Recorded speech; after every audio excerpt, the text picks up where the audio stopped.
list D Mall on the Hong Kong Stock Exchange here.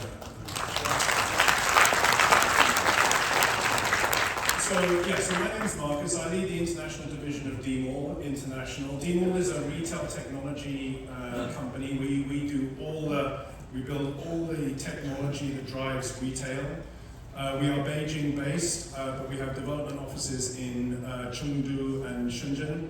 And we use really the Greater Bay Area and Hong Kong as our springboard for international development.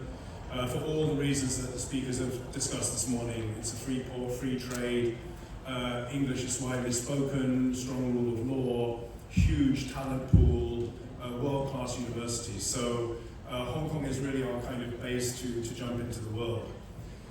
Just to talk a little bit about D Mall and my journey with D Mall. I've been with D Mall for a year. Prior to that, I worked for Dairy Farm here in Hong Kong for 5 years. I've been in Hong Kong for 10 years. My wife is from Hong Kong. Can't speak Chinese yet. I joined Dairy Farm 5 years ago. Dairy Farm owns Welcome, Manning, 7-Eleven, IKEA, 50% of Maxine's group here in Hong Kong, but has 10,000 retail stores across Asia. And when I joined, I was hired to do two things. One was to build the YUU app. So I'm the person responsible for the annoying song that you hear in the supermarket on constant repeat. And also to replace all of Dairy Farm's technology. So we had 10,000 stores in 10 countries. All of our retail technology was end of life and a cybersecurity risk, somewhere between 15 and 20 years old. And I believe that the answer to our technology problems actually lay in China.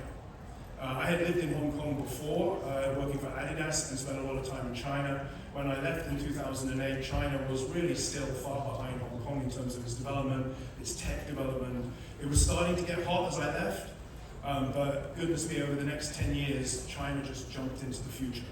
You had the rise of, at least in my world, the world of technology. You've got Tencent, Alibaba, JD in particular. You have these huge e-commerce pure plays who built all of this infrastructure, logistics infrastructure, but in particular digital infrastructure, right? Payments platforms, WeChat Pay, Alipay.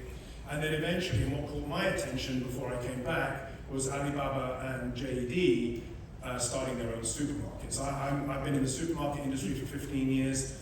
That's my passion. I always kind of followed what was happening in the supermarket industry. And when Ali and JD started their own supermarket, and it was built all on their own tech, that took the world by storm. And this whole expression of O2O, online to offline, seamless integration between the offline experience and the online experience started to kind of proliferate. So I went to China when I got hit Hong Kong to talk to some of them to see if they could help us at Dairy Farm. None of them really worked out, but we did run into somebody else. We met a gentleman by the name of Dr. Wenjong Zhang, who is now my boss today. And he introduced us to his company, D Mall. Dr. Zhang has a PhD in systems engineering from Stanford. He is a Beijing native. He came back to Beijing after doing his PhD in 1992, and he started a technology company to build point-of-sale systems.